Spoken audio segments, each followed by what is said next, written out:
This is the Fantasy Alarm NBA DFS show with John Impemba and James Grande.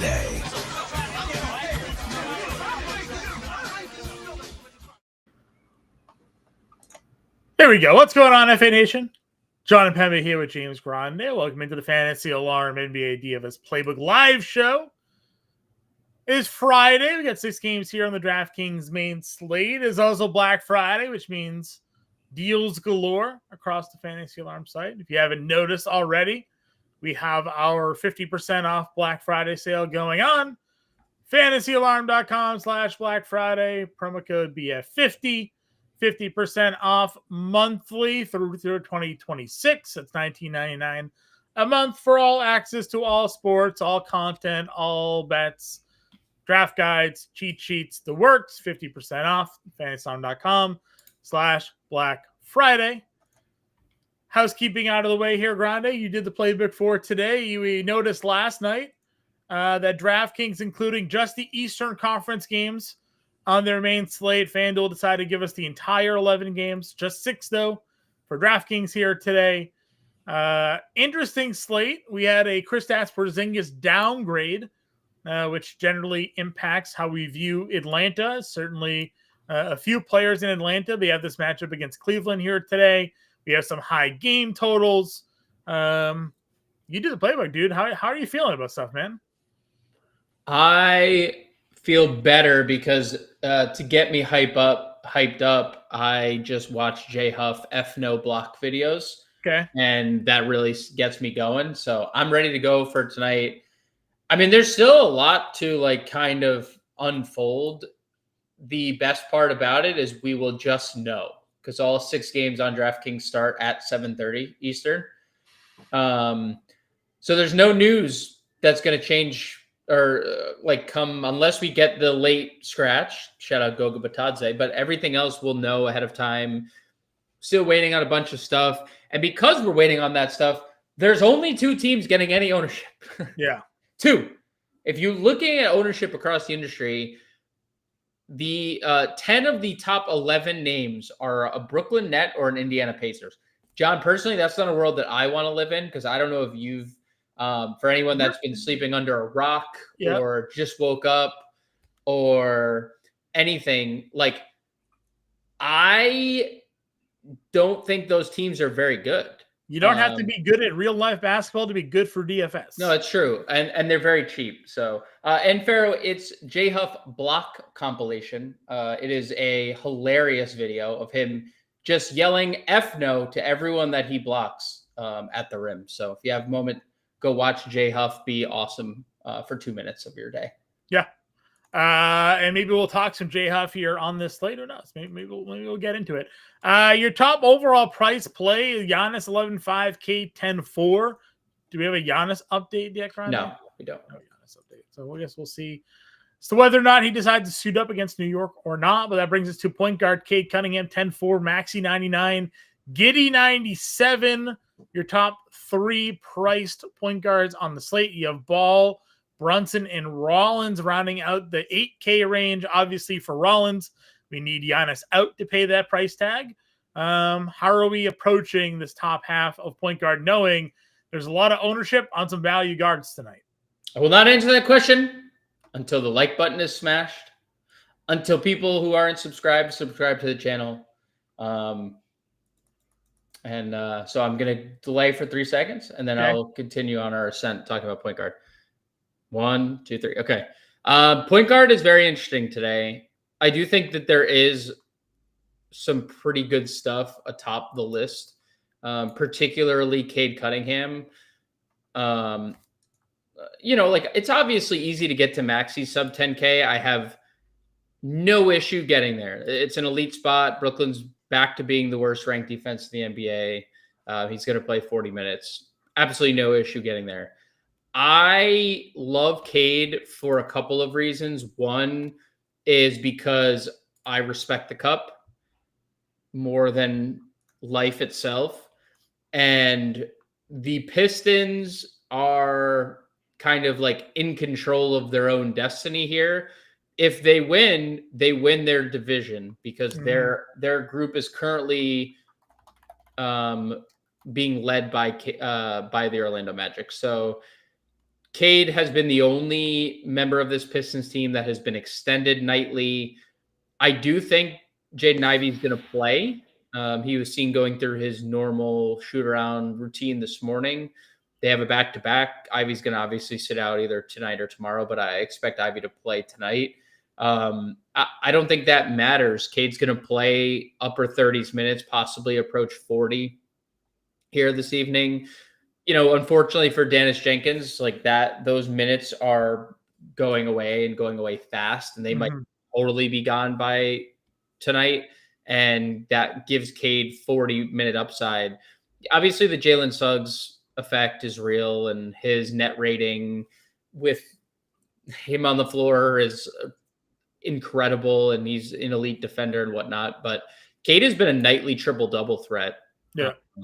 Night in, night out. So I love Cade. Definitely can get to Maxey. I think Josh Giddey is a great tournament play. 9,700. I don't know how many people are going to pay for him, kind of with Kobe White expected to play tonight. But it's that game is, last I checked, was being bet up. It was at 248.5. Yeah, it's still 248.5. We were doing the show last night. It was 247.5. So I think Giddey's a great tournament play. There is not a lot of fantasy production drop off when Kobe White is on the floor with Giddey. Lower usage rate, but the fantasy points per minute are still really high. No interest in LaMelo at all at 8,900. No real interest in Brunson. I mean, Brunson's a really good tournament play because, this is another respect the cup game. And if the Knicks win, they're in. Brunson's going to play 40 minutes or approach 40 minutes in competitive setting. And so the Bucks are a terrible bottom 10 defense. No real issue getting to an $8,800 view on Brunson. Yeah, I was going to say, I mean, the point scoring is pretty legit for him there. And then if you just can get some sort of other stats, right? Just like the potential assists. They're high for the year, by the way. Like, they're pretty solid. So I expect he's averaging over 12.5 potential assists per game. Now, the last two games has just been 5 or 7, but the games before that, 16, 15, 13, 16, 10, 18, 16. So like, really good potential assists outside of these last two games where we only had 3 total. I would, the games prior, you saw the potential assists and the high assist total. So if we can kind of get back to that and the scorings there, like 50 plus in this matchup is certainly in the card. So I'm always a Tony Brunson play. I do wish he was like 8K and not 88, but I would still be willing to get there. Thoughts on your 6K range then? Suggs, Garland, McCollum, that crew? I think this range is largely irrelevant if Keyshawn George plays. Okay.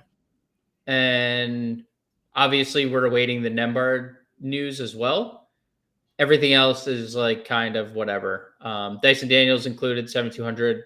Better without Porzingis if Porzingis sits, but it's fine. Jalen Suggs has been an elite fantasy player. So if you want to play him in a tournament, I think it's fine. This is obviously a really tough spot for him in general because he's going to be guarding Cade Cunningham the entire game. Our man had 11 assists, 5 rebounds, and 4 points in 16 minutes last game. And an ejection. And one ejection. And his headband stuff is wild. I don't know if you've watched any of the headband stuff. He's wearing it around the neck, and then he says when he's feeling good, he puts it back. It's a wild thing. Whatever works, right? It's working. There's working. There's largely not a lot to talk about. I think Grimes is going to play low to mid 30s minutes. He's a better price on FanDuel. I'd be more likely to get there. But like, why would I play Quentin Grimes when I have like some of the value options I have on today's slate at point guard? Yeah. So talking about value here, McConnell is currently, the guy that's getting all the ownership here. If Nembhard gets out, I mean, it only further helps. We assume, right? There's got to be at least some additional minutes to go his way. He may not play 35, but he may play 26. But 20 plus the last 2 games have been certainly good enough. 34, 30, and 32 fantasy points in 3 of the last 4. He's 4K. So I personally do not care if Andrew Nembhard plays or doesn't, because if he's going to be popular, McConnell's going to be popular regardless, and is a good fantasy point per minute usage guy. I'm playing him irregardless of the Nembhard status. I think the Nembhard status probably helps other players more than, because like you said, I just don't see a scenario where TJ McConnell's playing like he played that well last night or the other night, and they didn't even close with him. They were like, "Nah, you're good. Thank you for your contributions." But yeah, again, if Nembhard's out, you have to assume they'll give him a few more minutes. You're assuming the Ray J, the mad scientist won't call up Ray J Dennis minutes. A few more minutes would go his ground. No, I know, but it doesn't matter because he's already this popular. What's his ownership going to be if and when Nembhard's ruled out? He's going to be 95% owned. I mean, we just now got a little update, and he is officially the highest rostered player on the slate. He was second. He is now the most. I mean, if Nembhard, honestly, I hope Nembhard's in. I guess. So maybe people like pivot down. Maybe they pivot down. We talked about Brooklyn. Obviously Brooklyn guys being out of the lineup. Yegor's been better lately. He's up over 25% right now for ownership tonight. And then no one's playing McCain. And I kind of like that for tournaments as a little bit of a pivot. Yeah, I think the McCain one is very interesting because Do you believe the ownership that we're looking at there? Yeah, because Paul George is still technically questionable. Okay. I think that could change if Paul George is ruled out, because then you can do more 3-guard lineups than you would, because they've largely played Paul George at the 3 this year. So that's like low 20s minutes that you're now giving out. Yeah. And I don't think you're going to run as much Quentin Grimes at the 3. I think McCain's in play, but I also understand the ownership, because it's not like, I mean, he is more expensive than Dioman, McConnell, Tyrese Martin. Like, he's more expensive than all 3 of those players. So I understand why the ownership is going that direction. I do think he's 1%. It's not even like, nobody's playing. No, nobody's playing them. I think I would say it settles into like 10% or so if Paul George is ruled out, because the opportunity to run the 3-guard lineups are there. But if Paul George plays, I think it's just simply a tournament pivot where, Jared McCain is a high usage player. He has largely been that on the floor, been over 20% usage in back-to-back games in these games that he's played well. It's a 30th ranked defense on the other side of the court. Mm-hmm. He didn't really play a lot of blowout minutes last time out, so you can't even really hang your hat on that either. It's not like Jared McCain blowout run is death tax is like, well, we're guaranteed that wasn't really the case the other day. So, yeah. This slate sucks. I hate every player on it, says Anthony.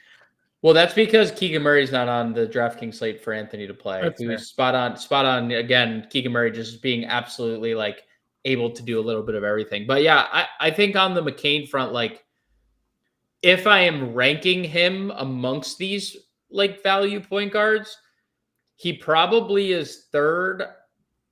I'm a little hesitant on the Martin play, but we've also seen Tyrese Martin be like a really random good player. Sure. And then be a really be really bad at times. Yeah, I mean, obviously the Nets are inconsistent. And what we're basically banking on here now is they don't have Michael Porter Jr. So, we're all playing Noah Clowney. The field he's up over 40%. Now it's like, okay, in order for them to score 110 plus points tonight, somebody else has to score the basketball. Who's most likely to shoot? Well, we've seen Martin shoot, so maybe it's him tonight. Their projected total isn't even that high. Their implied points total isn't even 110. I don't think any. If they got to 110, it's a miracle, in my opinion.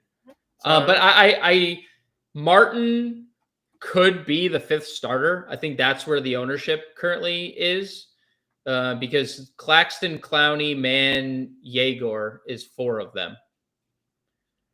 They could put Zaire Williams into the starting lineup. He straight up DMP'd last game. He could start. They could start Tyrese Martin as a 5th starter and kind of play like Yegor, Mann, and Martin in the backcourt.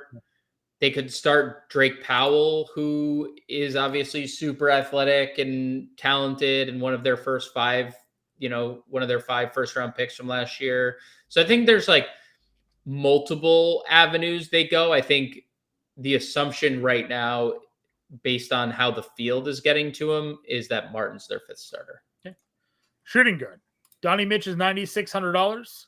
If Kobe White upgraded to probable to $7,600 there, Bane, Mikal Bridges rounding out the 7K range. Yeah, I'm definitely interested in Donovan Mitchell. Another cup game that means something. If the Cavaliers win this game, they advance.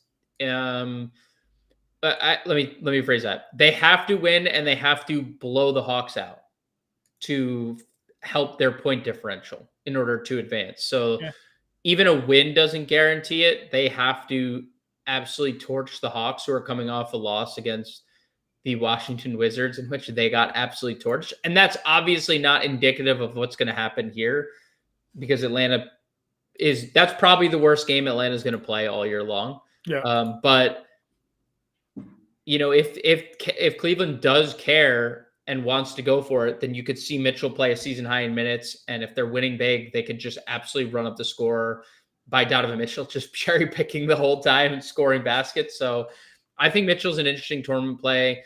I love Kobe White. I mean, this game, dude, like for a game that has 248.5 implied points, there's 4 players currently getting double-digit ownership. 248.5 implied points, and nobody's playing this game. And I'm not saying you have to play the game, but like you look at something like that and you're like, okay, there's obviously going scored. Kobe White has played 4 games this year, and he has not had a usage rate lower than 28.7%. He has not scored fewer than 20 actual points. He is coming off a season high 35 minutes last time out. He's gone for 40 fantasy points in 3 of 4. Yeah. And he gets a bottom 10 defense. I don't like, it's just one of those things where I look at a situation and I say, I'm willing to play lone plays in a game that has 248 implied points. And if I lose because of it, I lose because of it. But like, I'm going to be higher on Josh Giddey, and I'm going to be higher on Kobe White. The Charlotte side, I think, is harder to get to because they have now like 4 guys basically every night that could go off and are priced up. All of them, like maybe excluding Miller, but I think even Miller on DraftKings is a little too expensive. Mm-hmm. But I think Kobe White, now that we know, okay, he's playing tonight, he's not playing tomorrow, basically. He's coming off 35 minutes and he's been an absolute maniac. Like, I love that in tournaments. Maybe no Vooch tonight. We don't know, but this is a defense in Charlotte that's bottom 5 in points in the paint. Kobe White is a constant attacker of the rim, and they allowed like the 5th most threes in the NBA. So, or 6th most threes in the NBA. Sorry. Nope. 1, 2, 3, 7th most. Math is hard. So I look at a situation like Kobe White in tournaments where, sure, I will be brave and play players that almost have 250 implied points between the 2 teams. And by the way, the Bulls of any team on the board have the highest implied team total today, and nobody's playing them. So yes, I think, like we talked Giddey, I feel the same way about Kobe White. They're a low-owned team that has the highest implied point total of the day. I brought up the over 22.5 point prop for him today. So, dude, he has been a maniac. Yeah. I don't like narratives, but I do think there's times you look at players that are in a contract year and you could tell that they're in a contract year. I think it's a great price. I think it's a great spot. A lot to like about it. And again, he's scoring the basketball, taking a bunch of shots. I was surprised the line was as low as it was, truthfully. So I'm in. I also, again, I like Mikal Bridges, what he's been doing. I think he's safe for cash games. I think there could be a little bit of a ceiling pop for him if he just gets, a couple threes to drop or an extra block or steal in the mix to pay off 7,300. So I'm just comfortable using him as like a pure raw points play tonight at 7,300. But then you also have Ben Mather in here. Another guy. So recent scoring obviously down. His point projection today is 24.5. Yeah, he's gonna. Yeah. Our guy Matt here saying that Kobe White's from the NC area.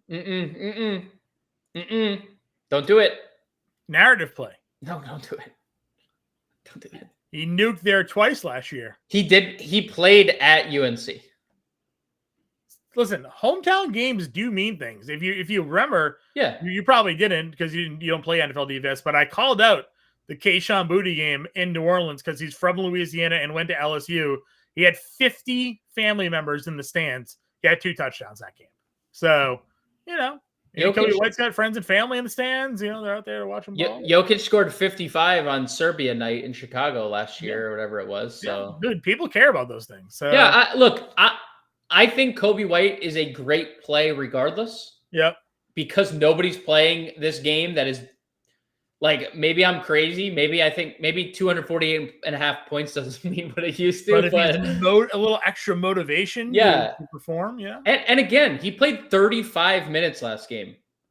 Why is that going down? I agree. So but on your Matherin point, it's a great play. 24.5, 23.5 is the point prop for him tonight. So it's pretty diesel. Yeah, I mean he is a very we say this all the time. He is a very high usage player. Yep, agreed. NEW, obviously Keyshawn George we would play him if he's in. Yes, very much so. I actually again preemptively wrote up the 4.5 assists today for him as well.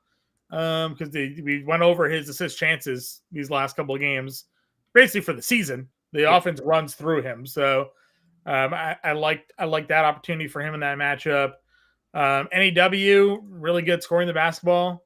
Last game aside, we just give all of Atlanta a pass since they got blown out. But any interest here with if Porzingis sits? If Porzingis sits, it's fine. Okay. Where do you go next? I absolutely hate everything that is basically the rest of this position until people that we already talked about, Brooklyn stuff. You could play Terrence Mann. Don't have a strong opinion on Terrence Mann. He does have pretty good numbers, Sands, Porter, and Cam Thomas this year, but it's a very small sample. So take that for what it is. Mm-hmm. We talked McCain in tournaments. Tyrese Martin's going to be very popular here. There's a chance Drake Powell starts. He's already in the rotation, so it's his rotation spot hasn't gone anywhere. The only problem with Drake Powell is his superpower coming to the NBA was his athleticism and his defense. Mm-hmm. He's not really offensively gifted. That could just simply change if he plays 30 minutes tonight. He doesn't need to be offensively gifted. He just needs to stumble his way into 18 fantasy points or 20 or happy. So there's nothing really that I have a strong take on the rest of the position. I just kind of don't think it's good. Yeah. Gary Trent might start tonight again. They started him. Half the time they start him, then they play him the whole second half. Then he doesn't start, barely plays. You never know what the minutes are going to look like for Gary Trent, but he's played 30 and 2 straight. It's all just kind of a bad position. Sure. I'll give a quick mention to Luke Kennard just from a betting perspective. Okay. On FanDuel, we always say shop your lines, and I wrote this up today for pick 'em plays. His point prop is at 5.5. Okay. It is 7.5 on every other book. You're getting a 2-point difference over on FanDuel today. He's gone over that in 8 of the last 10. So if you're shopping your lines, You play on FanDuel Sportsbook, go find Luke Kennard, knock down 2 threes, possibility there against Cleveland today. It's purely the fact that it is 5.5, and Fanatics, DraftKings, MGM, Caesars, Sleeper, Underdog, Prize Picks all have it at 7.5. So getting a full 2-point difference on FanDuel playing Luke Kennard's points tonight. Small forward, $8,600 Wagner. Hart is 68, chalky play. Brandon Miller, 67.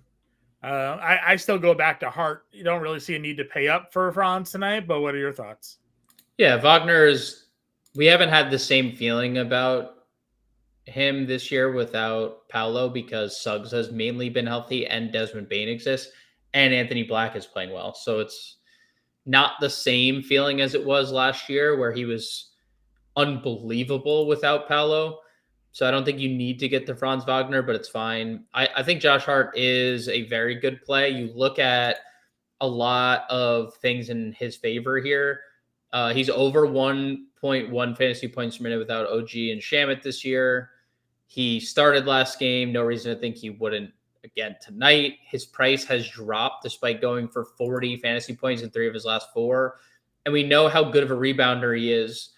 They moved Mitchell Robinson to the bench last game. That was great for both he and Towns on that front. And Milwaukee is 28th in rebounding. So I think there's a lot to like about Josh Hart.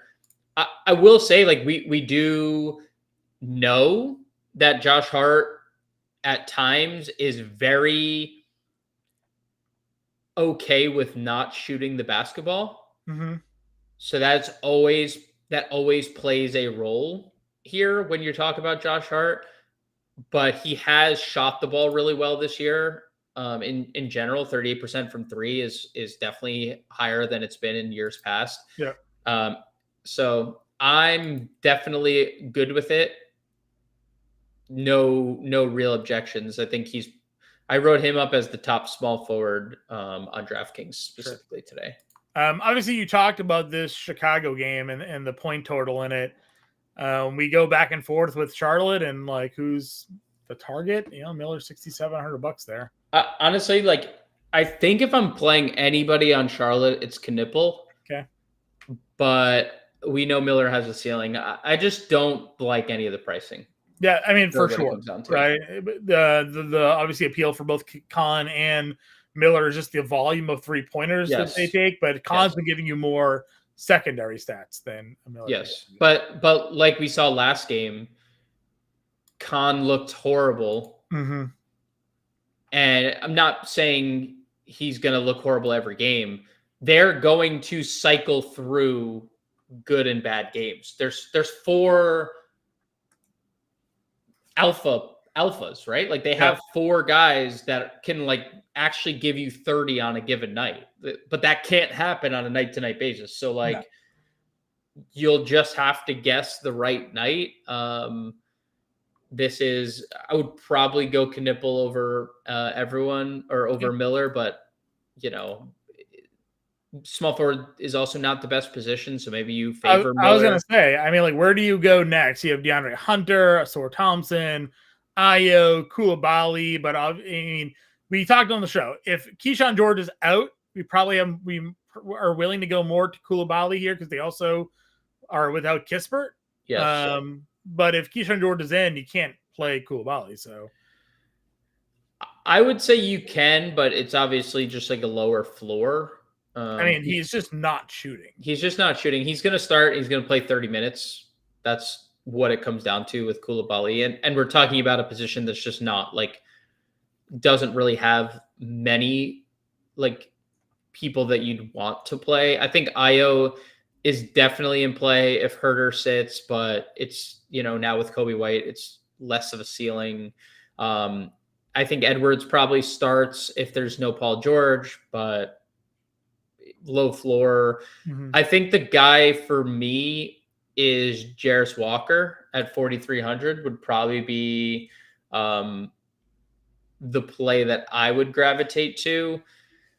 He's looked really good offensively the last few games. We know he's a secondary creator, so I think if there's no Nembhard, especially, like I think Jarris Walker is going to run a lot of the offense, just with how good he is at doing so, or at least as a secondary creator when McConnell's not on the floor.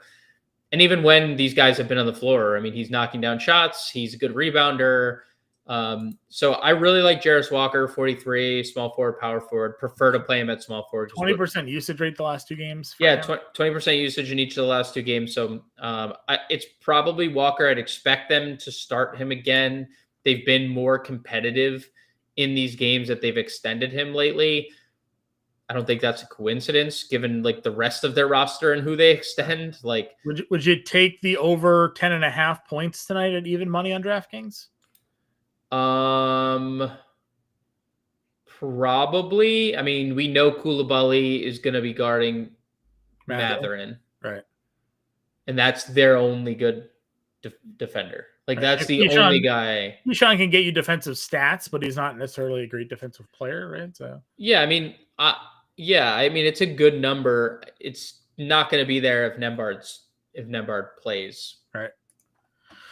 All right. Anything else? Small forward, obviously waiting on the Washington News, I guess, because we could see like Whitmore start or Champagny if there ends up being no Keyshawn George tonight. Yeah, my guess would be Bub would start. I do grant you could be right that it's Whitmore or because I think Middleton, McCollum, Sarr. Yeah, I guess one of them, they would need to start a 5th guy if Keyshawn doesn't play. Mm-hmm. Yeah, I guess TBD. Probably Champagny, could be Whitmore. If it's Whitmore, wheels up. Yep. Wouldn't care about last game at all. Yep. I think there is a case again. I think to play Zaire Williams, he would have to start, especially after just straight DMPing last game for no reason. Can't risk just that happening again. Yeah, but if he starts, like, obviously Jordi Fernandez challenged him. He said, "I'm challenging you to play defense. Yeah, play defense." And the only way to play defense is to get on the floor. So I think I would be okay with Zaire if he started, because I don't think. What's the ownership there? Because I know people are playing like other Brooklyn stuff. What do we got on Zaire? People are actually playing 20%. Jesus. Yeah. Clowney's 41, Martin's 30, Claxton's 26, Agor's 25, Zaire's 20. It's a lot. You got 6 guys getting ownership, basically. Terrence Mann going to start, not getting any. Okay. I don't love the ownership, but if he starts, obviously it's something to consider. Jaden Ivey in, by the way. Saw that. All right, power forward position. Again, Giannis is up at the top. If you can afford to play him, we'll never tell you not to. Obviously a tougher matchup versus Cleveland, but he had this one earlier in the year and it was good. 23, 13, 5. Now maybe no Porzingis with the downgrade. We've seen him put up just ridiculous numbers all season anyways, but no Porzingis obviously gives him a little bit of a bump there as well. Are you paying a $9,800 for Jalen Johnson today? I would do it. Yeah. With Porzingis, it's a 25.7% usage, 1.4 fantasy points per minute, 1.44. Without Porzingis, 28% usage, so almost a 2.5% increase, and up over 1.5 fantasy points per minute. Like, it's not the easiest spot, but Jalen Johnson's damn near playing 40 minutes every competitive game they play right now. Everything is flowing through him. He leads them in every category, essentially across the board. And he's been a nightly triple-double threat. So, yeah, I mean, it's obviously not the easiest spot, but it's also been an easier spot than it's been in years past. I mean, Cleveland was like top 5 offense, top 5 defense last year. They're not that this year. So I think Johnson's great. And I think Towns makes for a really interesting pivot. I know he was obviously disappointing last game, but last game was last game. And Milwaukee's a terrible rebounding team. They're just a bad defense in general, bottom 10 in the league. And the Knicks need to win in the cup. Like they're going to play a boatload of minutes. They're going to play Towns a boatload of minutes. So I think we had the comment actually from Fizzy. I actually don't necessarily disagree that they might start Mitch Rob if Giannis is in, or I guess just depending on who plays for Milwaukee, or they could ultimately start Mitch Rob. We'll see. But either way, we know Towns is starting. 9,500 elite tournament upside for sure. Yeah. Siakam's getting some ownership up over 20%. We kind of figured that would be the case. Won't hold any matchup against Toronto against him. He went for 40 plus in like 6 straight games prior to that. And he had massive foul trouble too. Yeah. And if Nembhard's out, again, maybe some offense flows through him a little bit more. The rebounding's been solid. So again, no issues at $8,700 getting to him. Josh Hart's the other ownership play.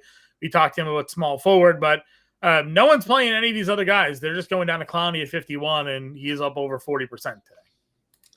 Yeah, I mean, I'm not either. The other guys are on FanDuel, so anything in between would be FanDuel plays. It's just hard to look through the Clowney numbers, lately and without Michael Porter and Cam Thomas and not want to get there. Other than if you're just trying to be different. Like if you're just trying to differentiate and, you don't think what Noah Clowney's doing is real, then I get it. But he has a 7.5% usage increase without Michael Porter Jr. and Cam Thomas, up to 28% on the year. That is a real number. 28% is a big boy number. The minutes have been tremendous, 37 plus minutes in 3 straight games. Like, we've seen it with Michael Porter all year. No matter how bad his defense is, they need Michael Porter on the floor because they need just somebody to score the basketball. I'm not saying Noah Clowney is going to like Michael Porter it tonight, but he did the other night. But he has been just like, when you look at the roster without Porter and Thomas, like he has definitively been their most consistent scorer. I mean, Claxton has is still better like in real life player, but Clowney is the much better DFS option. 5,100 power forward, 28% usage rate, can shoot threes. Yeah, I don't have like a really bad thing to say. The only way you're not playing Noah Clowney tonight is if you're just looking to be different. Yeah, and Clowney's point prop today was 17.5. I mean, that's a big number. That's a big number for Noah Clowney, and it's warranted. Yeah, it's right there for him. So, other ownership play here. We had J Huff in the comments. J Huff is getting 35% today. Again, as everybody in Indiana is getting ownership. So, 28 minutes, 26 and 27, and 3 of the last 4. He had foul trouble in the one game he didn't. He still gave you 25 fantasy points. I mean, he's a very good fantasy player. I've said it for 5 straight slates now. He's a very good fantasy asset. He also, we largely have seen him or Tony Bradley or insert center that Indiana has on their roster extended when Isaiah Jackson's been in foul trouble. Mm-hmm. Last game, Isaiah Jackson was in no foul trouble. They just played J Huff 28 minutes. Like, it wasn't a scenario where it was like, oh, well, Jackson's in foul trouble again. No. He wasn't. Porzingis is officially out. Okay. Come up on center in a second. It's a good spot for Huff. Like, I would say the one problem with him and Isaiah Jackson, and I think both of them are in play, because they both are like, they do have 28-minute ceilings and can score fantasy points in bunches, is Alex Sarr's aggressiveness could present J Huff a problem. Okay. Because he's often fouling. Like, he's blocking a lot of shots, but when you're often going for blocks, like when you're always going for blocks, you're also putting yourself at the refs, like in the refs' hands, right? Like if you're fouling. So I like Jay Huff a lot, and I think he's still underpriced for his ceiling and the minutes that he's played, especially considering that it was 28 minutes of like no foul trouble attached to Isaiah Jackson's name. But it is worth talking about. I mean, Sarr has obviously been super aggressive offensively, and that's a tough task for anybody, including Jay Huff. But yeah, he's getting ownership for a valid reason. He's been a very good fantasy player. Yep. All right, going on over to center. Again, Porzingis just got ruled out. You have Vucevic 81, Duran 78, Sarr 73. I said on the previous show, Sarr was like my favorite center. He's getting some ownership love. Okongwu now becomes obviously pretty interesting with Porzingis out. You have Drummond, Claxton's getting ownership. How are you handling this top half of center? Yeah, I mean, obviously Porzingis getting ruled out is a big deal because Onyeka Okongwu is now in line for mid to high 30s minutes. That's basically been his role every single time Kristaps Porzingis has not played. And there's been a massive ceiling. He has made a boatload of shots this year. He's shooting definitive, like not even close. This is the best shooting year he's had. 52% from the field, 41% from three this year. It's a not like a good spot, but 6,900 is a very nice price for Onyeka Okongwu. The cheapest he's been in 4 slates, basically since Porzingis returned. So yes, on Okongwu. I do prefer Alex Sarr, regardless of the news of Keyshawn George. You look at like Sarr's numbers with and without Keyshawn George, they're basically identical. He is just like kind of an elite fantasy player. Yeah, he's just the guy. Yeah, he has a high usage rate, leads the team. He averages 1.4 fantasy points per minute. That leads the team. There's not like a lot of bad. I would say the most encouraging thing is you see in these competitive games that they've played, outside of the game he returned from his injury, he played 38 minutes. That was a cup game the other day.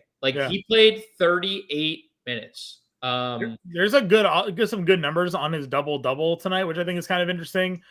Plus 125 for a double-double for him. His rebound prop is set at 9.5. His point prop set at 19.5. It's minus 130 in the over 19.5.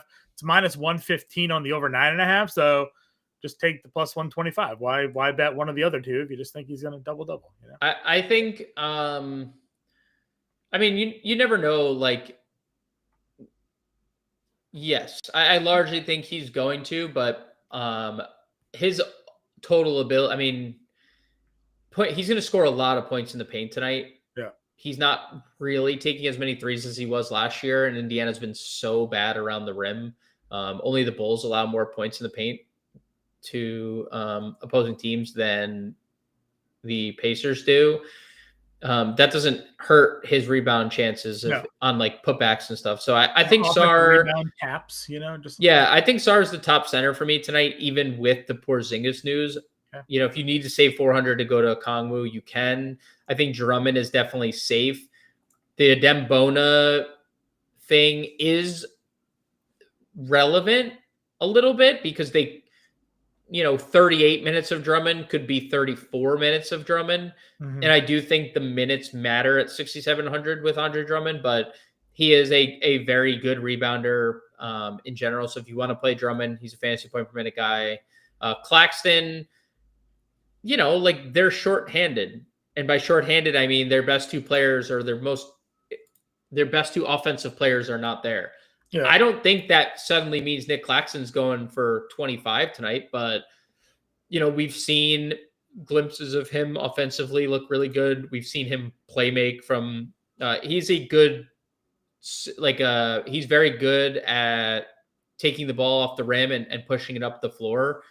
He is one of those centers that can do that, and he can play make too. So it wouldn't be surprising to see Nick Claxton have a huge game, but I prefer the cheaper Brooklyn stuff. Okay. Personally, I don't, I'm good with Nick Claxton. Could do without it. 6,500 feels Is there where do we go for the cheaper center? Obviously, again, you can play Jay Huff here if you wanted to. Isaiah Jackson's getting 15%. Jared Allen. Our guy Anthony asked about Jared Allen tonight. I mean, what are your thoughts sort of at the rest of this position? Yeah, I mean, Allen's just tough to get to because he just doesn't play enough minutes to me. Like that's just not and he's just not involved anymore. Like he's not as involved, doesn't close games. Like there's just not a lot to like here, in my opinion. Obviously Jalen Smith would be very much in play if we get the Vooch rule out. You had said Isaiah Jackson. I do think Isaiah Jackson is an interesting pivot off Jay Huff because he is a good fantasy player. Just needs to stay out of foul trouble, really. We've seen some really high ceilings out of Isaiah Jackson as well. You could play one of the Charlotte guys. I think they're fine. But there's nothing else that really stands out. Jay Huff is the guy. Does Mo Gay have any interest with Porzingis out? Not really, because we even saw like earlier. There's not a lot of. There's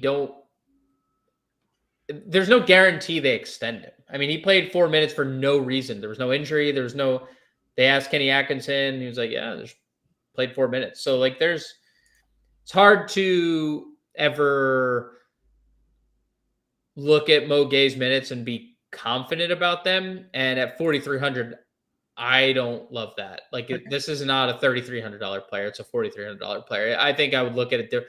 I'm just playing Jay Huff in every scenario in that case. The latest ownership update does have Brandon Miller skied to 25% now. Okay. I mean, because people are like, why is nobody playing this game? I mean, he's the only one in that game getting any sort of ownership. Giddey's 14%, Kobe White's 12%. We had the question, like, who else is getting ownership if not Brooklyn and Indiana? Of the top 20, there's only two guys. Is it 21, 2, 3, 4, 5, 6, 7, 8, 9, 10, 11, 12? Sorry, the top 15, only two guys are not of Brooklyn or Indiana. It's Brandon Miller, it's Josh Hart. So, that's it, Javier. Those are the guys. It's just those two teams. 11, okay. Top 11. Top 11. Okay. I was counting the two, counting them as part of it. So top 13, whatever it is. No, 2 of the top 11. Okay, then maybe I was just miscounted. I think like Maxi's ownership has spiked. Mm-hmm. K's ownership has spiked. I mean, that has to make sense because there's so much value. People have to spending their money somewhere. Yes, and like all the expensive plays are on FanDuel because they're all in the West. Correct. Can't wait to play Whitmore today if Keyshawn George sits. Only if he starts. Right? I mean, I think like. I don't I agree with you. I'm not even sure he would start. They might just still go. They might still go with Champagne. Just Bub and Champagne, and that's your starting 5. Yeah. All right. We saw, and just for what it's worth, we saw what happened on Friday in the Cup. Like they didn't play anyone off their bench. They just played their starters big minutes. All right. Let's get a lineup build going here. Obviously, we know where the chalk is, right? I feel like everyone's McConnell, Clowney, right? Start there. McConnell, Clowney. Yeah. I mean, you said no one's playing this game, so if now all of a sudden Miller's getting ownership, I mean, but other than Miller, it didn't necessarily change. Like, there's still only 4 players getting double-digit ownership. Yeah. Miller, Giddey, White, Sunmu. That's the 4 getting any ownership in this game. Yeah. So we did McConnell, Miller, Clowney, Sarr, right? Just kind of going with that. Give me another play you want to go. Do you want to go stay with Chalk? Go like Hart here. Nembhard out. Oh boy. Guess that makes this next question easier. We'll just go Matherin. Yeah, leave it there. We'll finish this out. Guard forward utility in the Discord for you guys. Again, we appreciate the support.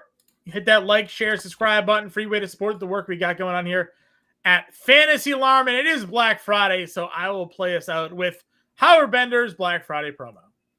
The holidays are here and Fantasy Alarm is offering the most amazing Black Friday special on our All-Pro subscription that you don't want to miss. All-Pro means all sports, season-long fantasy, DFS, betting, draft guides, cheat sheets, premium tools, and of course, premium access to me and all of our other analysts in our Discord. It's your ultimate one-stop shop for all your fantasy and betting needs. Just go to fantasyalarm.com/Black Friday, use the promo code BF50, and that'll take 50% off our monthly cost from now through the end of 2026. It's a deal you